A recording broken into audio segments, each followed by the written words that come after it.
Hello, ma'am. Kamusta mo kayo? Hello, okay lang po. Ano name niyo, ma'am? Jocelyn po. Jocelyn. Ako po si Richard Lugto. Hello. So, nagpapa-undercoat kayo dun sa isa naming pwesto. Nainganyo kayong magpaturo ngayon. Opo. Okay. Pero may lisensya na kayo? Meron na po. Meron na. Kailan kayo nagka-lisensya? Ano na, matagal na po. Matagal na. Okay po. Kaso, syempre, noong araw, di ba? Kahit na hindi pa masyado marunong, nagkakalisensya. Hanggang ngayon no? Hanggang ngayon. Ay, ngayon, mahahasa kayo. Okay kayo? Sanay kayo ngayon sa hasaan? Yes. Pag sinabi kong bilis, bilis. Ay, hindi yan. Diyan naman kayo. Okay. Teka, maayusin ko lang ng konti side mirror. Yan, pwede na yan. So, mama, minsan, ang problema ng mga baguhan driver, lahat naman yan, kahit naman kami, dumaan din kami sa pagiging bago eh. Pagka liliko, meron tinatawag na full turn, tsaka half turn, or yung mga quarter, mga 25% lang na ikutan. Yes. O, pagka nagagahol ka na, tatama ka na dyan, halimbawa, lalabas tayo dyan sa kanto na yan. Sumusobra ka na, or tawag dun overshoot. Kinakain natin yung linya na hindi naman dapat natin linya. Isagad mo na yung full turn mo. Ang problema ngayon, naka full turn ka, umaandar ka. Imaginein mo, ma'am, na yung gulong mo dapat maibalik mo agad ng diretso. Kasi pag pinull turn mo yan at umaandar ka, dito ka naman pupunta sa kanan. Na-save mo nga yung overshoot sa kaliwa, bumaling ka naman sa kanan. Dapat, pagkasagad mo ng kaliwa, ibalik mo agad, di ba, ng kanan, full turn. Habang umaandar ka, nakaganyan yan, ibabalik mo dahan-dahan, no? Oh, yun ang mga technique. Tuwid po yung gulong. Tuwid agad. Oh, for example, sagad mo ng todo yan. Sagad mo, yung manibela mo. Oh, sagad mo kanan. Kanan. Oh, yan ang laro ng manibela na naka-full turn ka. Full turn. Oo, full turn yan. Oh, igitna mo. Paano mo malalamang gitna? Dalawa. Very good. Paano mo nalaman dalawa? Yun, tinuro na sa instructor, no? Yan ang technique, no? Dalawa. Pero sa totoo lang, pag ikaw matagal ka ng biyahero, hindi ka na magbibilang niyan, ma'am. Ang tawag niyan parang kung nanonood ka ng basketball, dapat malakas din ang pang-amoy mo sa mga kakampi mo. 'Di ba? So, ganyan din yan. Hindi ka na magbibilang. Pag napapakiramdaman mo na kumakabig ka sa kanan, ikakabig mo pa, konting kabig pa sa kaliwa. Pag napapakiramdaman mo kumakabig ka sa kaliwa, konting kabig naman sa kanan. Para diretso, anong technique ng diretso? 10-3 ang manibela. Ano yung 10-3? Yan, 10-3. Then 9-2, medyo mababa. Yung 9 o'clock. 10-2. Saka, yan, 10-2 yan, medyo baba mo, ma'am, dito. Eto, hindi. Yung paghawak mo, ma'am, na manibela. Ayan, yan ang 9-3, parang relo. Diba? Pag sinabing 10-2, medyo mataas. Hindi, angat mo yung kamay mo. Eto, ma'am, yan. Okay. Sige, ma'am, goods na tayo? Banat na? Yes. Tara, sige, kabig mo na. Sige, formahan mo na. Apo, mabilis ng konti. Yan, hindi kailangan mag-accelerate, ha. Paa sa preno lang. Umaandar tayo, di ba? Yan, okay. Sige. Balik, yung sinasabi ko, balik agad, balik. Yan, di ba? Pag mabagal ang pagbalik mo, overshoot tayo niyan. Mapupunta tayo sa kabilang lane. Ito, pag ganyan po, alalay lang. Alalay lang. Basta tandaan nyo yung mga gantong arangkadahan lang, automatic ang dala mo, hindi nyo kailangan umapak ng accelerator. Di ba, maandar tayo? Kinokontrol ng preno mo. Sige, ma'am, bitaw preno. Kabig. Sige pa. Yan, kunin mo dito, very good. Bitaw preno. Okay. Pag masyado na matagal, accelerate na. Mabagal na tayo. Very good. Saan nyo gusto? Balita ko, gusto nyo mag-Mindanao Avenue. Sige po. Isipin nyo, no? Taga Bulacan kayo, kami Novaliches, dumadayo kayo sa amin, no? Ang layo. Paano nyo kami natitrace? Sa FB din po. FB. Pero sabi ng anak ko dati, kasi followers mo yata siya. Signal ka, di ba? Mami, try mo sa Majesting gumawa ng insurance kapag So, yun pala muna, kumuha kayo ng insurance sa amin. Sige, accelerate. Yeah, very good. Tapos, ngayon kinlaim niyo yung free na undercoat. Tapos, habang nag-aantay kayo rin sa isa namin shop, Ano naisipan nyo? Sabi ko mag-driving lesson na lang muna ako. Habang nag-aantay. Kasi Yan. kapag anak ko po ang nagtuturo sa akin with matching sigaw lalo Nako. nakakataranta. Totoo po yun. Hindi kasi, totoo naman ma'am, ayun, magkamali kayo. Iba yung training namin eh. Unang-una, binabayaran nyo kami. Hindi namin kayo, hindi tayo magkaano-ano para pagalitan namin kayo, di ba? Pero gusto nyo, sigawan ko kayo, gusto nyo? Familiar na kayo dyan sa guhit na yan, ha? Yang guhit na yan. Ano tawag dyan? Broken line? Ito. Ba? Ito, pedestrian lane. Industrial lane. Yan, oo. So, pinapriority ang tao dyan, ha?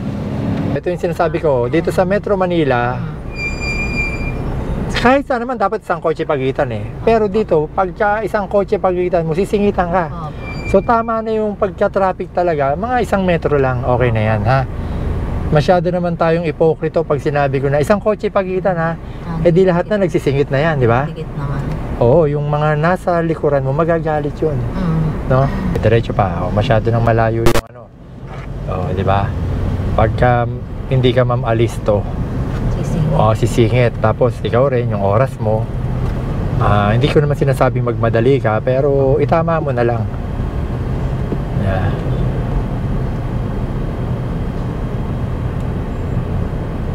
Ako kasi yung driver ma'am na ayokong perwisyo, ayokong makaabala sa kapwa ko motorista.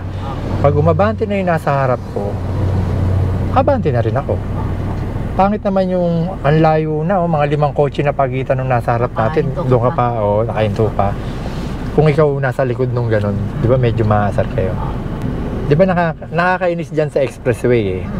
Ano ba yung overtaking lane at passing lane? Saan ba yan? Di ba nasa lane 1? Opo. Alam mo, minsan pumapasok lang naman sa isip ko. Hindi ko naman gagawin, pero parang gusto ko nang gawin. Mabagal siya, di ba? Nasa overtaking lane. Gusto ko siyang overtaken.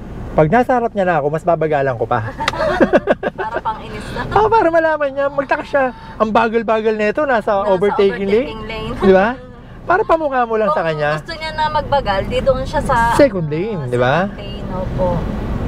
Kaya nga meron dyan, mababasa mo dyan, overtaking only, di ba? Hindi ka overtake, keep right. Kung nagbabad na siya doon. Oo. Yun pala, gusto kong tandaan mo mama at pati yung mga ka-SP natin na nanonood. Kung sa expressway kung ano yung matuto kayo makiramdam, kung ano yung takbuhan, basta yung gaano katuloy na sa harap mo, tingin mo namang hindi siya nag-overspeeding, sundan mo na rin yun. Kahit di ka na tumingin dyan sa panel gauge mo.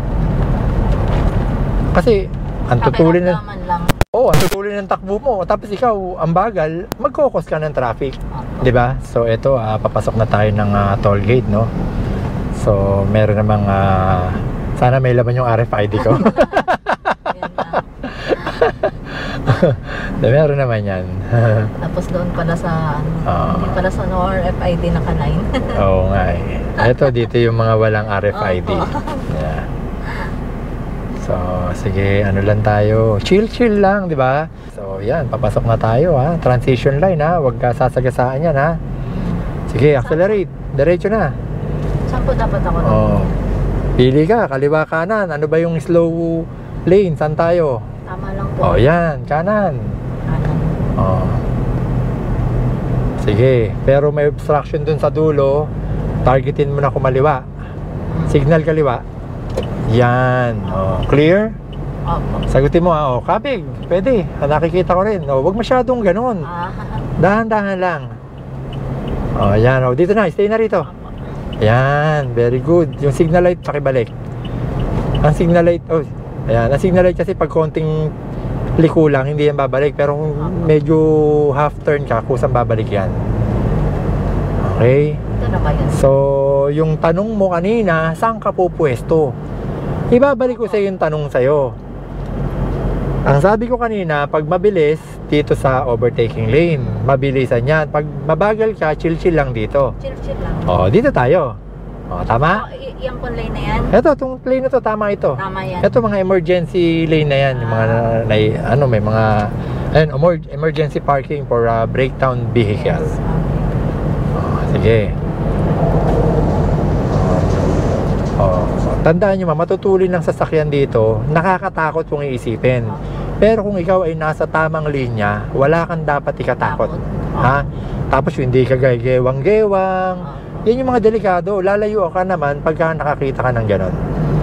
Okay? Sir, kapag naka-line ako, hindi na kailangan magtitingin pa ng left and right na ano. Hindi na.